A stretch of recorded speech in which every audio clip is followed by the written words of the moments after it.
मेरी तरफ से सबको नमस्कार, गुड मॉर्निंग और सत श्री अकाल।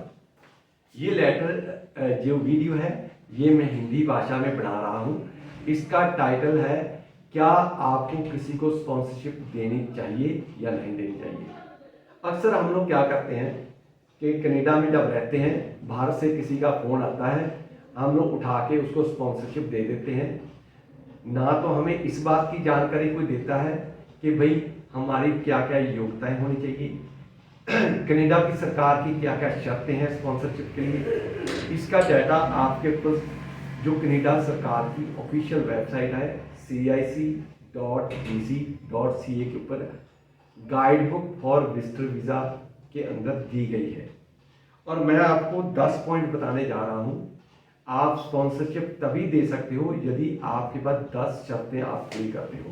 Number 1, letter of invitation. Letter of invitation किसको कहते हैं कि भाई मैं किसको बुला रहा हूं, उसका क्या कारण है, कितने दिन के लिए बुला रहा हूं और मैं उसको क्या क्या चीज प्रोवाइड करूंगा।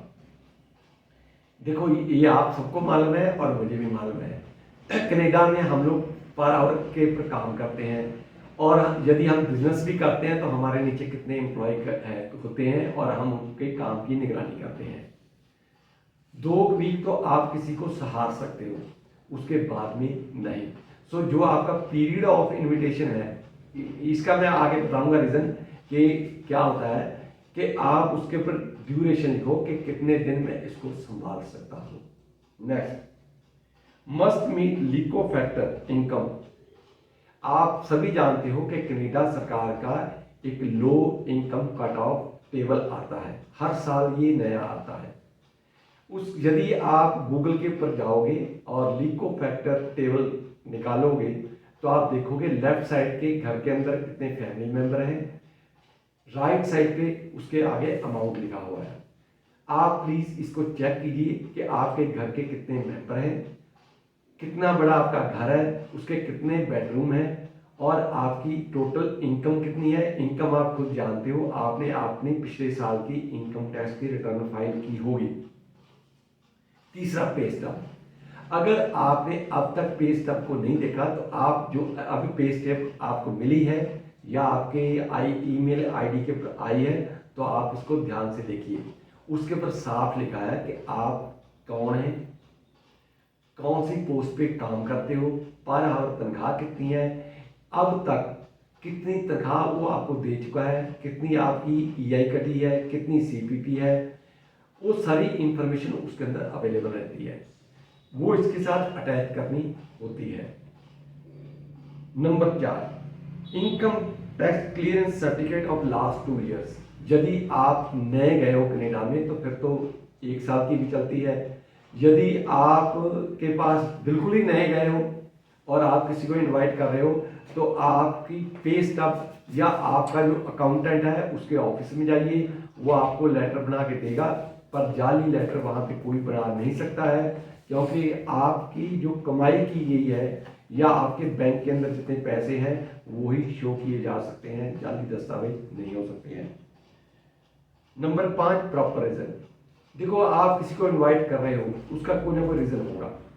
आपका किसी लड़के लड़की की शादी हो सकती है, 18th बर्थडे हो सकता है, आपकी 25th या 50th मैरिज एनिवर्सरी हो सकती है, आप नए घर में मूव हो सकते हो, या आपके किसी मीन्स किसी लेडी की डिलीवरी होने वाली है, या कोई घर के अंदर कोई बुजुर्ग है उसको देखभाल करने के लिए किसी रिश्तेदार को बुलाया जाना है, तो आपके पास प्रॉपर और वैलिड रीजन होना चाहिए। इसके लिए मैं आपको ये बात क्यों बता रहा हूँ, यदि लड़के लड़की की शादी के लिए आप किसी को इन्वाइट कर रहे हो तो वहाँ घर के अंदर तो शादी अलाउड नहीं है, तो आप किसने कोई मैरिज हॉल बुक किया होगा, और जब आप मैरिज हॉल बुक किया होगा तो उसके वेबसाइट के ऊपर शो होगा कि ये तारीख को ये किसके लिए बुक है। वीजा अफसर उसको चेक कर सकता है। यदि आपने मैरिज रजिस्ट्रार से टाइम एंड डेट लिया हुआ है, किस डेट को मेरे लड़के या लड़की की शादी है, तो वहां से आपने अपॉइंटमेंट ले रखी है तो उसका सबूत उसके साथ चाहिए। यदि बच्चे का बर्थडे है तो जाली बर्थडे नहीं मनाया जा सकता है। जब आप कनाडा गए थे आपने फैमिली इंफॉर्मेशन के अंदर डॉक्यूमेंट लगाए हुए हैं कि भाई आपके लड़के या लड़की का कौन सा बर्थडे है, कब वो पैदा हुआ था, कहाँ पैदा हुआ था, वो जाली नहीं हो सकता है। तो यदि आप किसी को स्पॉन्सरशिप दे रहे हो, उसके ऊपर मियाँ बीबी, husband wife, if you are married, दोनों के साइन होने चाहिए। अगर आप ध्यान से देखो कि आप अपने घर का एड्रेस गूगल के ऊपर डालो तो आप अपने घर की फोटोग्राफ, उसके अंदर डिटेल आती है कि आपके घर कितना बड़ा है, कितनी लॉट है, कितने कमरे हैं, कितने वाशरूम है, कितने किचन है।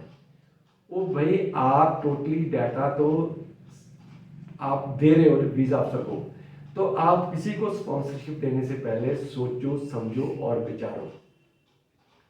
और सबसे लास्ट जो गलती आप करते हो, किसी नोटरी पब्लिक को गए, उसको 25-30 डॉलर दिए, उसने सिर्फ उसके बाद पहले कंप्यूटर में लेटर डाली हुई है, 2 पेज की लेटर है, मैंने देखी है।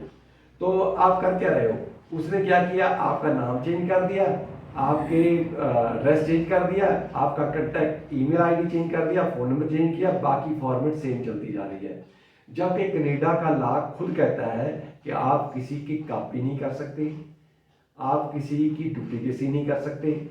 जब आपका लेटर और किसी के लेटर से मेल खाएगा तो कंप्यूटर खुद ही उसको रिजेक्ट कर देगा। सो प्लीज़ आप इन सिचुएशनों से बचिए। मैंने 2 वीडियो लोड की हैं, एक वो कि जो एप्लीकेंट भारत से कनाडा जा रहा है उसके पास क्या क्या योग्यताएं होनी चाहिए। दूसरा ये वीडियो मैंने लोड की है कि भाई जो आपको स्पॉन्सरशिप दे रहा है उसकी क्या क्या योग्यताएं होनी चाहिए। यदि दोनों चीज़ें, यदि आप कनाडा के सरकारी ऑफिशियल वेबसाइट जिसको कह सकते हैं cic.gc.ca से आप पढ़ोगे, जो इंग्लिश या फ्रेंच भाषा में है, उसका मतलब यही है जो मैं आपको बता रहा हूँ। सो प्लीज़ अपने पैसे बचाओ, हेराफेरी से बचो।